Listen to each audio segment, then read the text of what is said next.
E no ar, mais um episódio do BaiCast, o podcast da Baico, onde falamos de empreendedorismo, gestão, avaliação de empresa e, claro, compra e venda de negócio.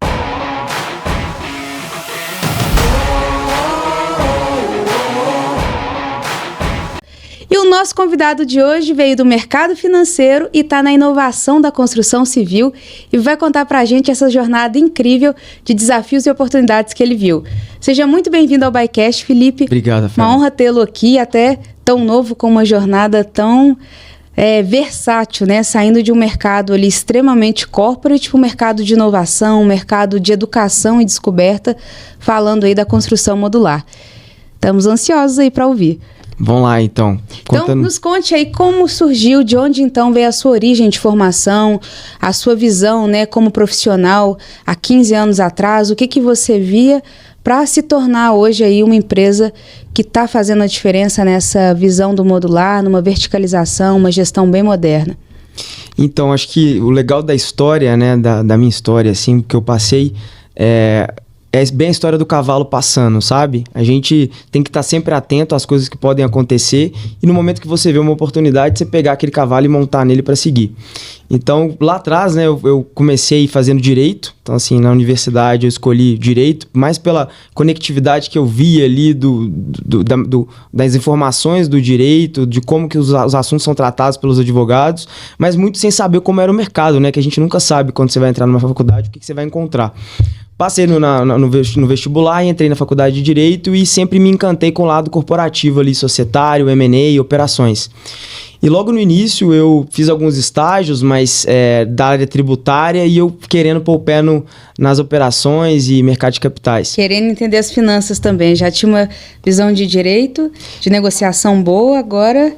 Isso, meu pai também. Meu pai, ele tá no mercado de ações tem 55 anos, ele já tem 80 e ele foi um dos primeiros a trabalhar na bolsa aqui de Belo Horizonte, não tinha nem computador, era no telefone, então eu ouvia falar sobre o mercado financeiro a vida toda. Então essa raiz do meu pai me despertou para o lado do mercado de capitais e eu consegui estágio no escritório, que hoje é um dos maiores do país, né? Na época também era muito grande, que é o Machado Meyer. Sim. E o Machado Meyer era muito forte na área de operações estruturadas, né? De M&A, montar joint venture. Fazer... Isso, mercado de capitais principalmente, oferta, né, de capital na bolsa, IPO, debêntures e tudo. E aí eu entrei como estagiário lá no Machado Meyer e começou a minha jornada realmente, vamos dizer, quase que empresarial, assim, né? Pelo menos colocando o pé aí no lado corporativo. E lá no Machado Meyer entrei como estagiário, fui me desenvolvendo, fui contratado como advogado e 3 anos de Machado Meyer, virando noite, participando de operações importantes. Relevantes pelo volume de dinheiro movimentado para ser ofertado a mercado, né, num nível de vocês. Isso.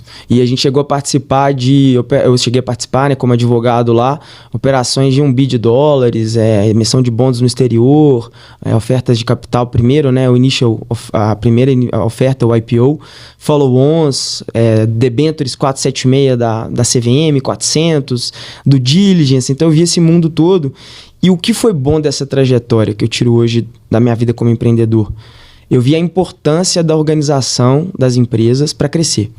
Então, assim, a due diligence, quase sempre organizações de muitos anos, né? 30, 40 anos, você encontra alguns esqueletos no armário, né? Exatamente. Pela falta de processo, às vezes, falta de organização. Até pela atualização de gestão que a gente tem observado muito da visão contábil.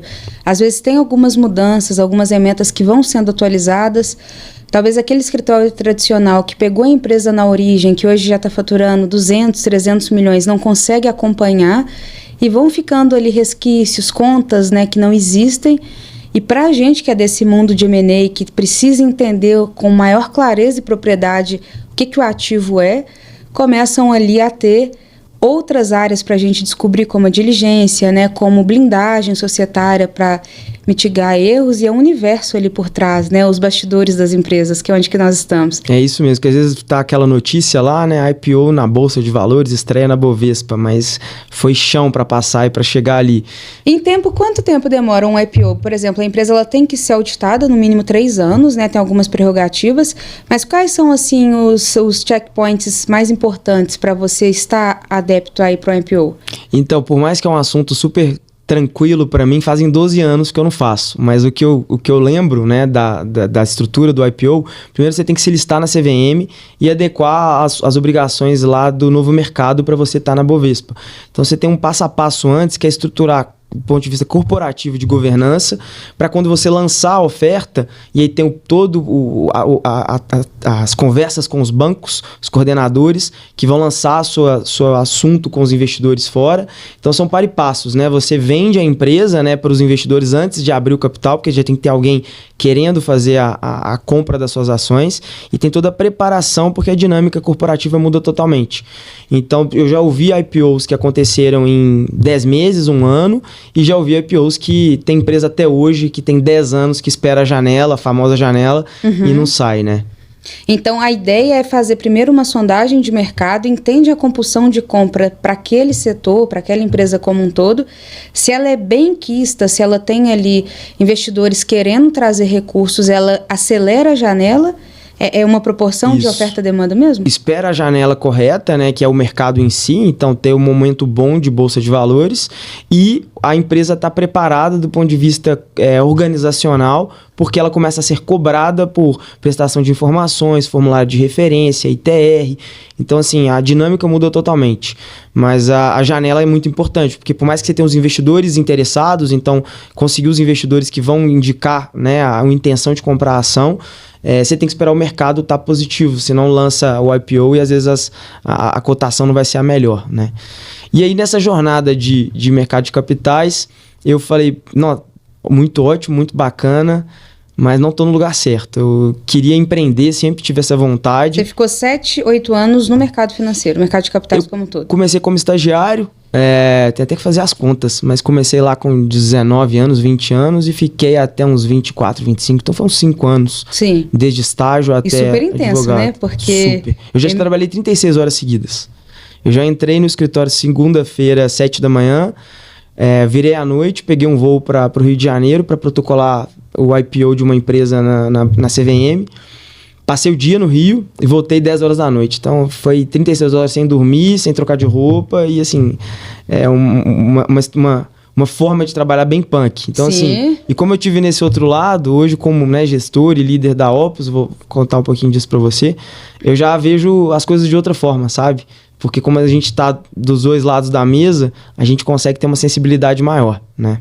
Exatamente, porque aqui você viu como que o mercado pensa, a frieza, o requinte, a necessidade de informações, mas ao mesmo lado você vê as oportunidades que ele quer enxergar e os cheques estão na mesa para poder comprar, para poder pagar. Se você estiver ali no esquadro perfeito, tendo essas duas visões, é onde que você consegue ter ali boas oportunidades, até de crescimentos mais rápidos, né, pela bagagem dos dois pontos. Mas a Opus, então, hoje ela é muito conhecida por ser uma das pioneiras na questão de construção civil modular, de ter uma inovação em um mercado que, por mais, entre aspas, não tão novo, é ainda um mercado muito desconhecido para a maioria das pessoas. Eu queria que você trouxesse para a gente, primeiro, o que é uma construção modular? Vamos lá. A construção modular, a gente tem que dividir em 2 grupos. A construção modular 2D e a construção modular 3D. Construção modular 2D são processos dos fechamentos das paredes que se fazem em uma área off-site, em um galpão, em outra área. Você acelera o processo, faz alguns processos. Você leva essas paredes pré-feitas, que algumas empresas até fazem prédios do Minha Casa Minha Vida, com essas paredes até de concreto. Outras empresas fazem de painéis de madeira. Então você tem parte do processo sendo feito off-site. E na área você ainda tem um grande processo, que é o processo de infraestrutura, elétrica, hidráulica, acabamentos. Então você traz um pedaço do processo para fora. A construção modular 3D, que é a que a Opus investe e a que a Opus acredita, ela é uma construção que o equipamento, o módulo, ele é uma peça de Lego e ele já vai 100% pronto da nossa indústria. Então, o cliente, você faz um projeto corporativo ou residencial, depende da demanda que o cliente quer, e chega, você desdobra como se fosse uma folha. Nem chega a desdobrar. No caso do módulo da Opus, ele vai pronto mesmo em 3 dimensões, o módulo em cima do... A gente brinca que a palavra container, ela é proibida na Opus, porque container vem de armazenagem de materiais. E muita gente pensa na construção modular pegando o container marítimo e fazendo adaptações. O nosso é o módulo habitável. Esse módulo habitável, olhando, ele tem a metragem de um container. Por quê? Porque ele cabe na carga seca de um caminhão. Então a gente pensa na modularização e no tamanho para caber nessa carga seca do caminhão. Esse módulo ele é transportado já 100% pronto, até com ar-condicionado instalado na parede, interruptor, luminária, vaso sanitário, todos os acabamentos. Na área a gente conecta um módulo ao outro para a gente fazer uma grande edificação. Que é a ideia do Lego. Exato. Então o cliente compra 5 blocos, de acordo com qual é o projeto da casa? Ou... Já fizemos com 2.500 módulos ao mesmo tempo. 2.500? Nós fizemos estrutura para 7.000 pessoas viverem, é quase que uma cidade modular. Por toda a pesquisa que a gente fez, é a maior obra modular da América Latina. E a gente executou 48 mil metros quadrados em 10 meses. E a gente fez isso com estruturas de alojamento, banheiro, academia, centro ecumênico, ambulatório, tudo modular durante o Covid. Nossa, surreal questão de tempo, até comparada à prática de construção civil. Eu tenho até um comparativo. Essa mesma obra, se fosse civil, tijolo, areia, brita, cimento, estima-se que seria entre 3 a 4 anos, ou seja, mais do que o triplo do tempo. E número de pessoas. A gente tinha as pessoas trabalhando no galpão, dentro da nossa indústria, em um ambiente controlado. Na área, a gente precisaria de 3.500 pessoas, se fosse na civil, em uma situação de trabalho com a segurança muito mais complicada.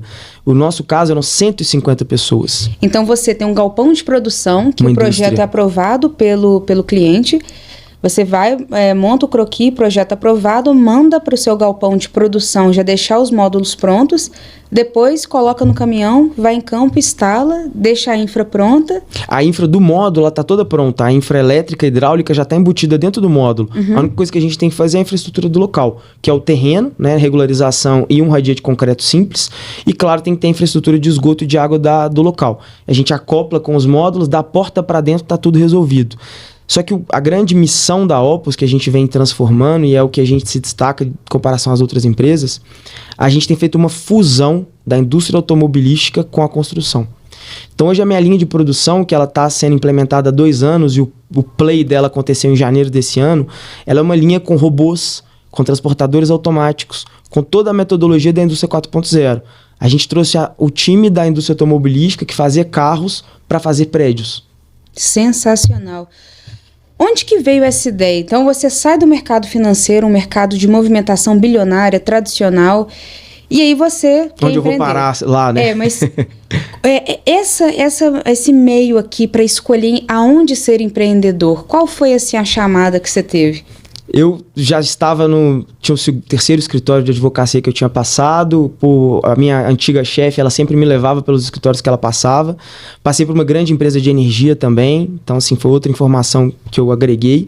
E nessa empresa de energia, eu via que tinha usinas pequenas que não eram interessantes para essa grande empresa de energia. E essas usinas, elas tinham um valor. E eu pensei em montar uma empresa, foi a primeira empresa que eu fundei, que é a Liberum Energia, que é uma empresa que focasse nas pequenas usinas. E já pegando o gancho, eram CGHs, já pegando o gancho na AGD, que era a nova regulamentação que poderia você alugar parte da sua usina para utilizar a energia na casa das pessoas, que hoje é um mundo AGD, né? A gente tem grandes empresas que estão 100% focadas. Exato, a geração distribuída. Então, você já foi visionário até nesse mercado, porque é um mercado que está popularizando, com elementos até mais palpáveis, tem 5 anos. Então, você viu isso lá em 2015. Exato. Então, em 15 você já viu energia, coisa que em 21 é onde que os players já começam ali a se posicionar. Isso. E aí eu fundei a Liberum em 2015, do zero, raiz, começando a procurar projetos de usinas hidrelétricas, fotovoltaicas, e teve uma que a gente fez que foi muito interessante, que é uma geração de energia pelo gás de aterro sanitário, biogás. Então, com o gás que vem do lixo, a gente gera energia. E aí na Liberum foi uma jornada incrível, eu sou sócio lá, sou diretor, e a Liberum sempre foi um projeto grande e audacioso, pelo tamanho mesmo de investimentos em energia. Trouxe alguns sócios para o time, começamos a empresa e hoje a gente tem 4 usinas hidrelétricas rodando, 2 usinas solares e fizemos uma biogás de 5 megas que a gente acabou de fazer uma venda para um grupo e foi no final do ano passado até, foi uma transação de M&A que a gente fez. E aí, voltando para a Opus, no meio da história da Liberum, em 2016, início de 2017, eu tenho um amigo de infância, o Fred, e é um amigo do cavalo. Cavalo é minha cachaça. É mesmo? Cachaça boa. Isso é bom. Eu faço hipismo e há 24 anos, eu monto desde criança. E o Fred é meu colega de cavalo e a gente, ele saiu da faculdade e montou uma empresa de container. Aí ele fazia container, aquele container um pouco feioso, assim, de obra, sabe? Aquele metálico. Que fica na obra como um escritório, um ponto de apoio ali para os operários que estão num lugar um pouco mais hostil, para ter uma referência ali. Isso mesmo. Certo. E é um equipamento que não tem revestimento térmico e acústico, não tem acabamento, mas ele começou a fazer alguns módulos habitáveis e eu achei o produto muito bacana e nas nossas conversas de final de semana, eu falei, pô, esse negócio é muito, muito interessante. Ele estava num momento que ele tinha outros sócios que saíram da organização e aí eu falei com ele, vamos montar uma empresa do zero? Vamos montar um branding, vamos montar um tema aqui que a palavra container vai ser proibida e nós vamos focar em construção modular, que é o pico do assunto, né? Inovação. E na época, então isso já era 2017 para 2018? 2017. A gente fundou a Opus em outubro de 17. Outubro de 17.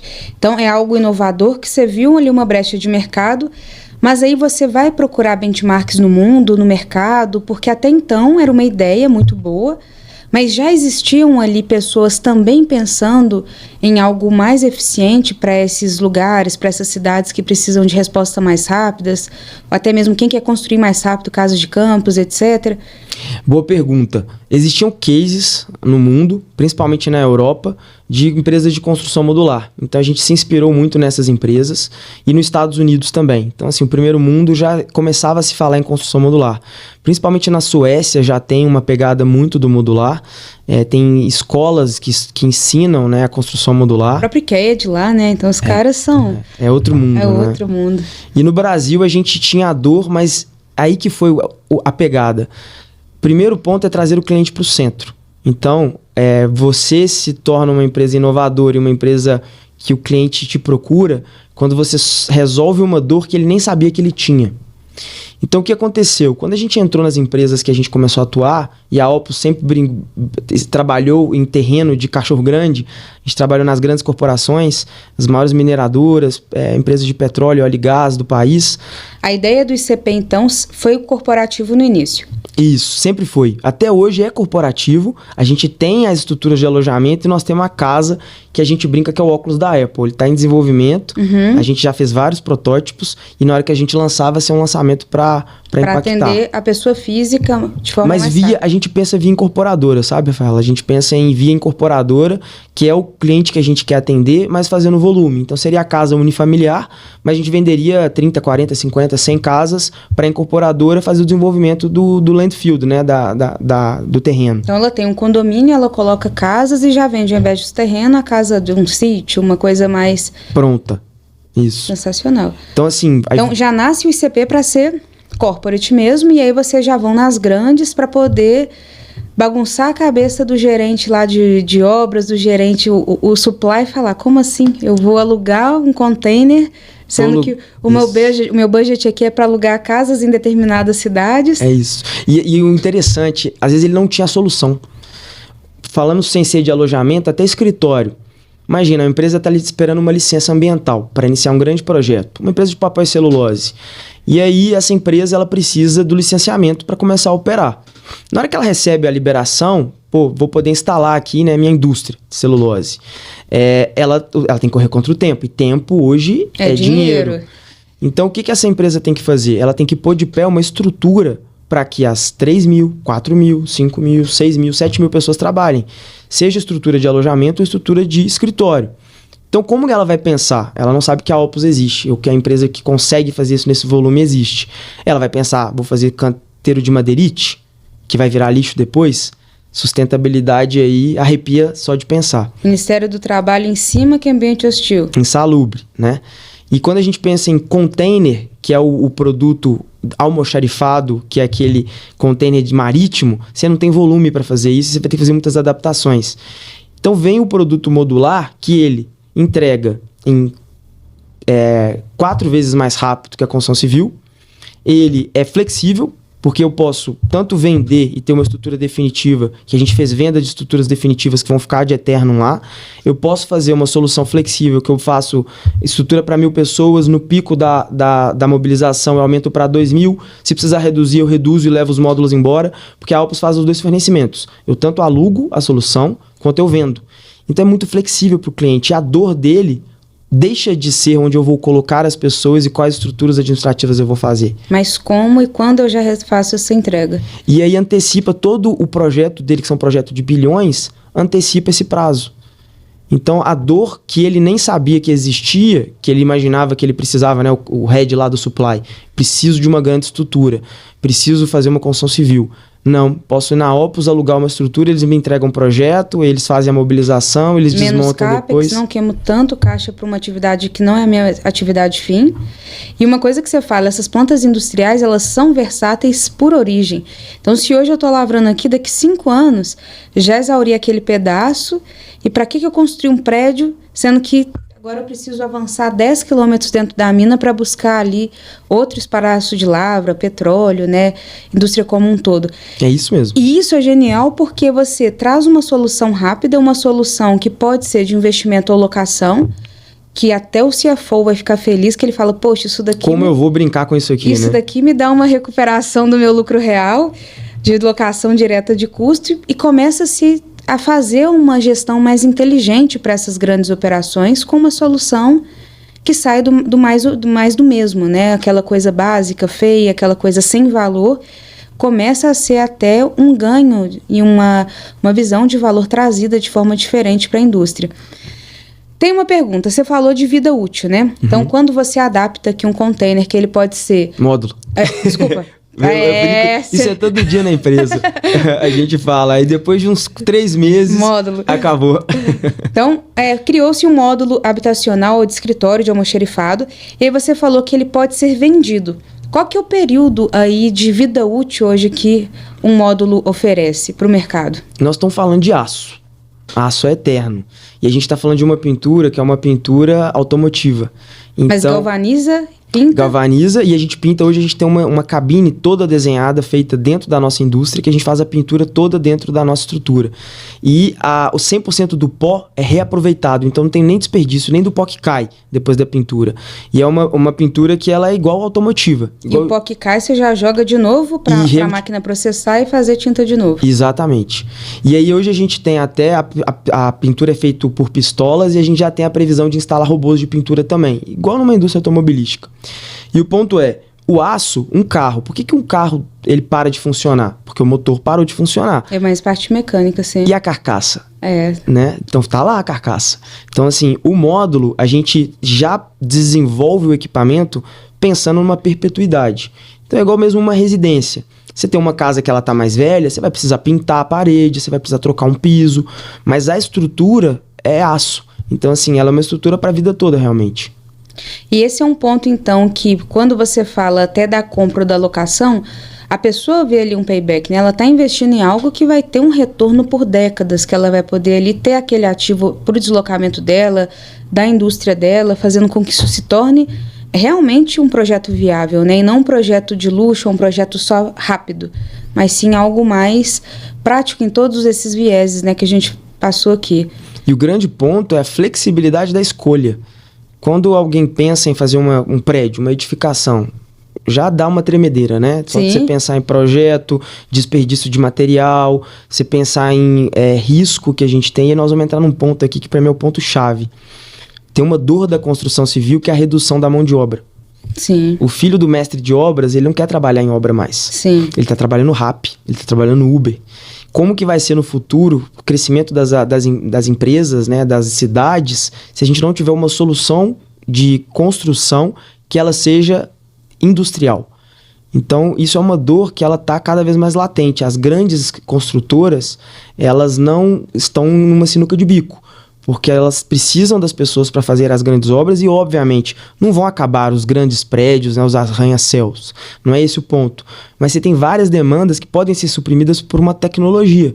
E é isso que a Opus busca e que a gente vem conseguindo entregar. E é isso que a inovação tem que trazer, né? Ela traz algo que era feito de forma antiga, porém de uma forma melhor pensada, melhor gerida, com mais eficiência, e algo também em uma visão futura, sabendo já de previsões que a gente tem, falta de mão de obra, escassez, matéria-prima, você já não tem tanto em um ambiente hostil de uma indústria que está aguardando ali uma licença para poder lavrar, para poder operar.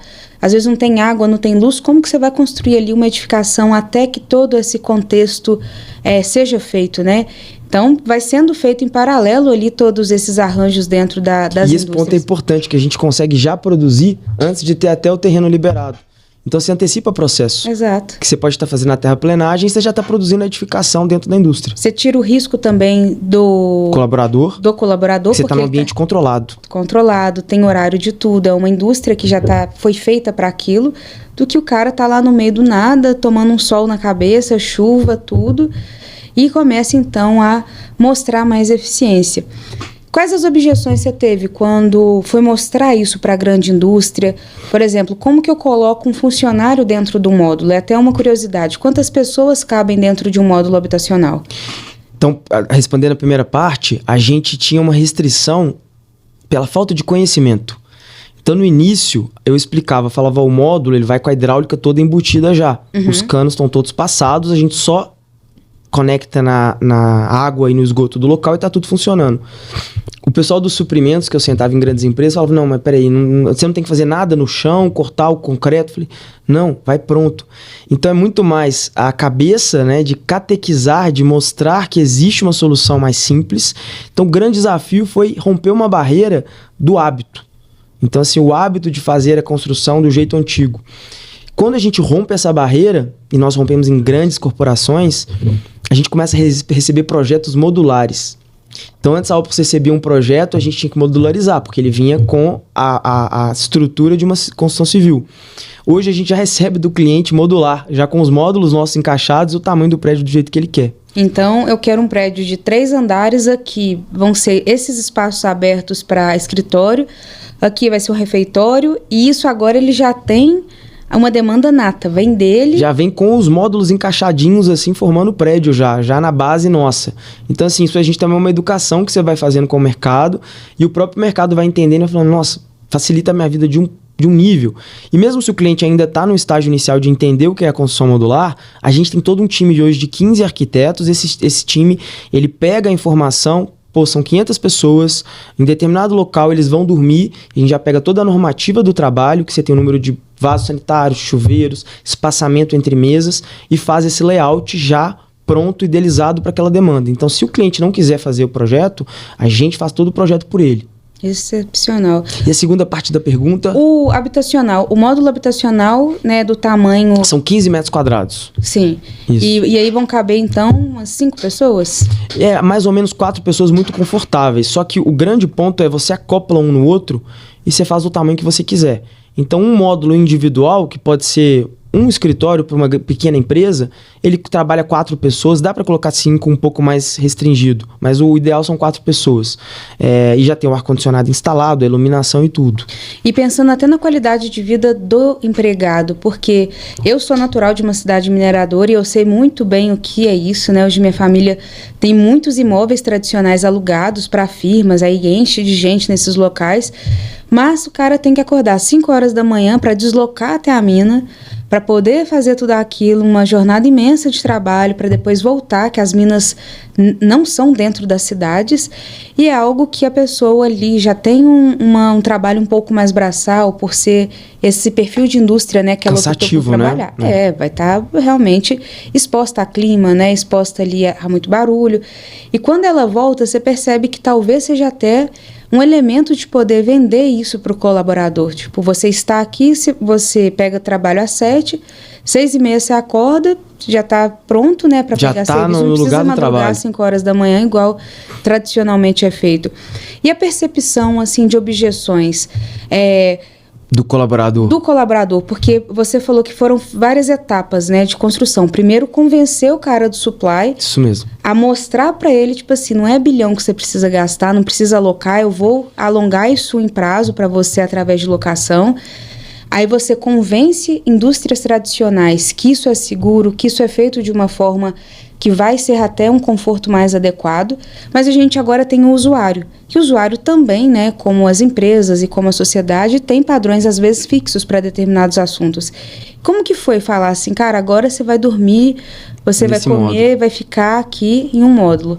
A gente tem dois lados dessa resposta. O lado é o cara que estava acostumado com uma estrutura quase insalubre. E aí, quando ele entra no módulo, ele tem um choque. Que é novo, parece um shoppingzinho para ele. É isso. E ele vira o nosso apóstolo. Dentro da empresa, ele vai falar, eu quero o módulo da Opus. Tem que ser a Opus. Eu quero a Opus. Então, dentro da empresa, vem esse pedido. A gente teve casos de entrar com 400 módulos em uma organização e hoje ter 4.000. Por quê? Porque o time foi vendo... Nada vende mais que a referência, né? Exato. Então, boca a boca. E é o cliente o apóstolo, né? Ele recomenda e ele indica e ele quer você. Esse é um ponto. O outro ponto é o lado do habitacional, né? Quando você pensa, eu vou morar dentro de um módulo. Aí você pensa em aço. Pô, mas eu tô acostumado com a textura áspera, né? Do tijolo, da parede e tudo. Hoje a gente tem uma textura interna que você quase não nota que a parede é de aço. O piso é um piso que imita madeira plástica. Ele é uma madeira plástica que imita madeira. Então você traz um aconchego. As cores hoje do nosso módulo, ele começou como um branquinho. Hoje ele é todo cinza. Então, visivelmente, tem a referência da lata, né, do metal, mas a experiência dentro é exatamente uma construção civil ou mais. O painel nosso, que é um painel isotérmico, eles são duas chapas de aço com núcleo em PIR, que é um composto, ele tem mais eficiência... Convedação entre as chapas? São duas chapas, é um sanduíche, né? Sim. Com um núcleo de PIR dentro dele, que é um polioisocianurito. Que é aquele polímero de expansão, isso. Então você coloca, ele expande para trazer... Só que o painel tem multinacionais que vendem os painéis que fazem até frigoríficos. Isso é para segurar clima, temperatura? Temperatura e sonorização. Então, tá. assim, ele tem mais eficiência do que uma parede de concreto. Comprovado. Então, assim, tá muito mais conectado a romper a barreira da cultura, do padrão, do que efetivamente existir uma piora. Pelo contrário, é uma melhora da condição da pessoa lá dentro. E para a empresa, não se fala o saving, a vantagem e tudo que pode acontecer. E aí você vai criando dentro das indústrias pequenas vilas, pequenos centros ali empresariais, entre aspas, escritórios, RHs, pequenos centros de habitação. Isso tudo de forma modular. Isso. A gente tem desde quarto, suíte, almoxarifado, escritório, ambulatório, ampliação de hospital. A gente já fez todo tipo de lavanderia, academia. A gente fez uma academia para 2.000 pessoas, para uma mineradora. Então, assim, a gente consegue fazer qualquer edificação. Você pensou em estrutura e edificação, a Opus consegue executar. Genial. E é um mercado que, se a gente observar, tem recebido e visto com muitos bons olhos, até para o mercado corporativo. O M&A tem feito e observado muitas coisas. Foi até assim que a gente se aproximou, né? Que a gente está com uma oportunidade. E a Opus agora é uma referência. E o M&A também é uma estratégia de crescimento inorgânica. Por mais que você já esteja extremamente acelerado, com uma visão de crescimento, chega uma hora que é mais fácil comprar, porque você vai ganhando mais músculo, vai ganhando mais celeridade, e dessa forma o share do mercado começa a ficar cada vez mais fácil para ser aí do empreendedor. Se você pudesse também falar, Felipe, agora o seu chapéu de gestor, de inovador...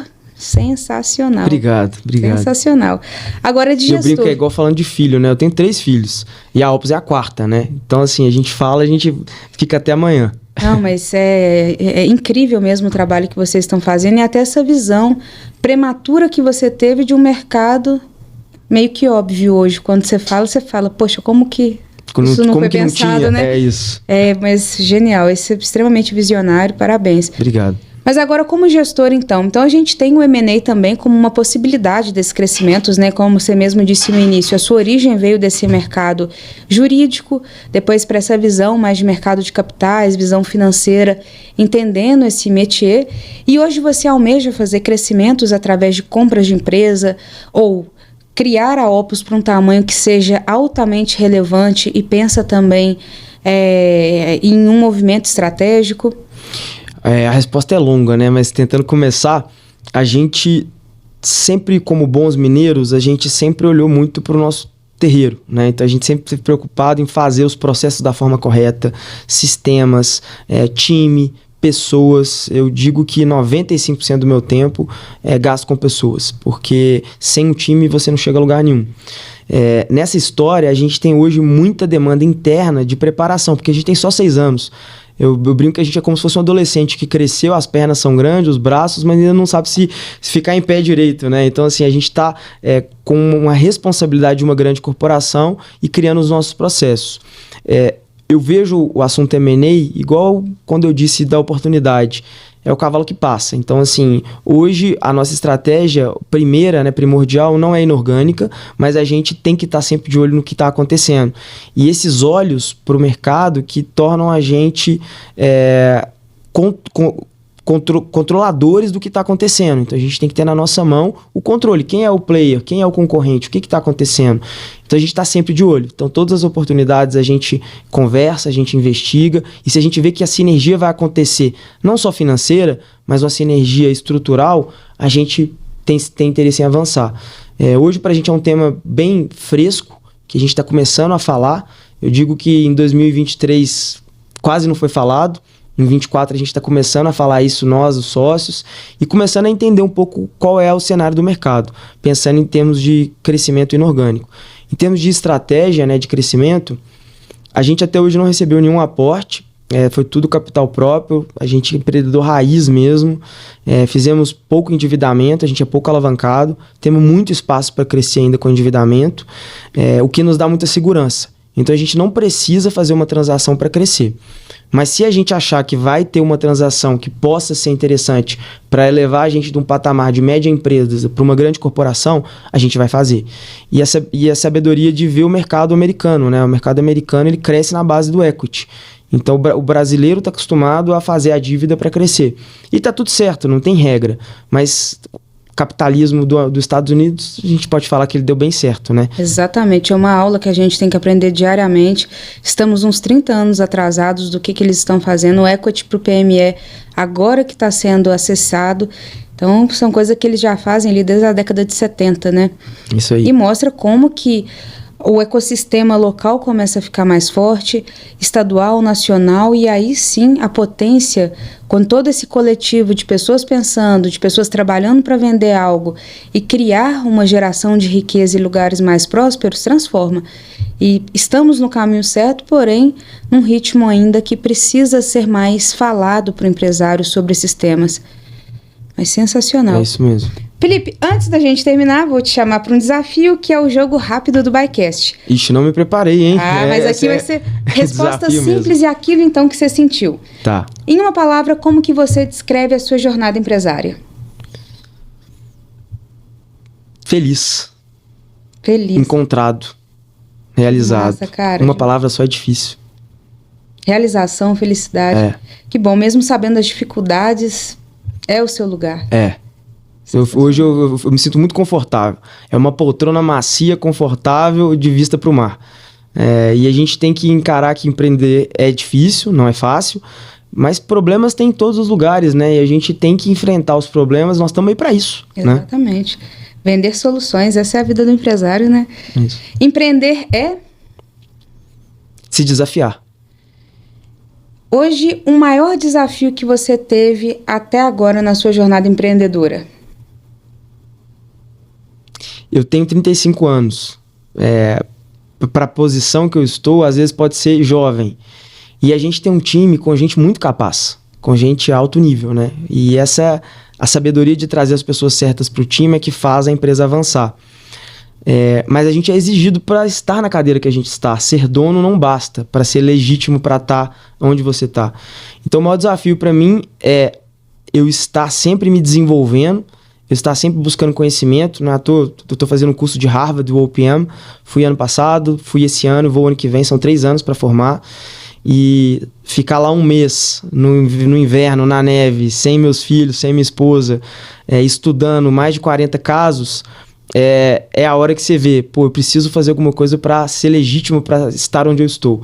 Então eu digo assim, é complexa a resposta, mas essa incômodo dentro de eu tenho que ser melhor cada dia que passa. Que isso é uma grande habilidade do empreendedor, né? se virar, buscar, fazer de forma autônoma, porque é a jornada dele, a história que ele quer deixar, o legado dele. Isso é incrível na mentalidade empreendedora. E chegar onde a gente chegou não nos leva adiante. Exatamente. Então, para seguir adiante, você tem que estar sempre buscando melhoria contínua pessoal mesmo, né? E a sua maior conquista hoje, empreendedora? Assim, você fala... A Opus, sem dúvida, é mesmo uma conquista. Apesar de eu ter duas outras empresas, né? Tem até uma corretora de seguros nossa, de câmbio, a Liberum, Energia. Mas, assim, a Opus é disparado, um orgulho meu. E eu brinco assim, a gente tem 2 tipos de negócio, né? Build to sell e build to last. A Opus foi build to last. Então, eu imagino velhinho no conselho de administração. Então, ficando ali para poder apreciar ainda mais aquela criação, né? Isso. Sensacional. Quem que é a sua inspiração empreendedora? Eu tenho um mentor que é um amigo, que é o Antônio Maciel. O Antônio Maciel, ele foi o CEO da Caoa, CEO da Ford, CEO da Suzano. É um cara brilhante. E ele me falou há 4 anos atrás, quando a gente começou com mais interações, ele falou, gaste seu tempo com pessoas, preocupe com a cultura. Então, assuntos que eu nem falava, que eu estava ali, empreendedor raiz, né? Tentando fazer contabilidade financeira, e ele me abriu os olhos, às vezes, para onde o empreendedor não olha, né? O empresário que começou do zero, que é preocupar com gente. A gente não pode preocupar só com números. Então, o Maciel me despertou muito para isso, e ele abriu meus olhos, ele me fez entrar na jornada do IPO também, que é o Young President Organization, que eu faço parte, me fez abrir os olhos para Harvard. Então, ele, sem dúvida, para mim, é uma inspiração. Genial. E hoje, qual que é o seu sonho que você ainda quer realizar? Uma coisa que tá ali no seu to-do do dia, do ano, da década, que você fala que ainda vai ser um alvo que eu vou acertar. Que a Opus se torne uma empresa global. Empresa global de referência, com domínio absoluto do mercado, capital aberto na bolsa e uma grande corporação que desrompeu um setor que precisava inovar, que era o da construção. Excepcional. Felipe, sem palavras para agradecer pelo tempo, pela aula que você deu, tanto de mudança, adaptabilidade de profissional, quanto de inovação, quanto de resiliência, né? E também de entrega, qualidade, resultado, tudo isso pautado nos pilares aí, que são pessoas, processos que geram resultados. Então, não ficou só buscando um romântico demais do empreendedor, mas sim fez algo que hoje é tangível, é referência. E o mais genial, que na minha opinião, é o óbvio que você conseguiu ver aí há 6 anos atrás, que se torna, né, mais fácil sair na frente, ganhar mais mercado. Com o seu brilhantismo, não tenho dúvida que a gente vai ouvir muito falar da Opus. Obrigado, Rafaela. Né? Obrigado pela oportunidade, obrigado por ter me escutado, ouvir um pouco da história da Opus. Para mim, é legal fazer esses podcasts, porque é uma oportunidade da gente até olhar para dentro, rever a trajetória que passou, que na nossa rotina a gente não faz isso, né? A gente Exatamente. Olha o próximo passo, mas espera aí, de onde eu vim, né? Onde eu cheguei? Então é um momento até reflexivo para mim. Eu te agradeço pela oportunidade, pelo convite. Excelente. E isso mostra o quanto que a gente está evoluindo, né? Que talvez fica tão focado no dia a dia e fala, poxa, eu saí daqui com 19 anos de idade, olha o que está sendo construído, estou na melhor universidade do mundo, trabalhando para as maiores empresas do país com uma coisa que foi vista, abraçada e criada, né, aí pela sua visão. Sensacional. Deixa o site aqui pra gente, Felipe, onde que a gente encontra a Opus? Claro. LinkedIn, redes sociais, para você inspirar ainda mais gestores e pessoas aí para ter com tão pouca idade esse brilhantismo empresarial. É um prazer. A gente tem o site nosso, é opuscm.com.br, de construção modular, www.opuscm.com.br. A gente é muito ativo no LinkedIn, então Opus Construtec, e no Instagram também, Opus Construtec. Então a gente hoje, rede social, o Emílio aí, nosso cabeça do marketing, ele investe toda a energia lá nas redes, tem muita coisa legal, tem muita história lá. A gente promove uma interação com o time, as pessoas aparecem lá, mostrando a jornada delas na Opus. Então eu faço convite para acessar lá o Instagram, o LinkedIn, que tem muita coisa legal. Excelente. Eu virei fã, já vou seguir. E você, então, acompanha esse jovem empreendedor visionário que está fazendo aí um trabalho excepcional e só está começando, né, Felipe? É isso aí. Sejam bem-vindos, então, e até o próximo ByCast, pessoal.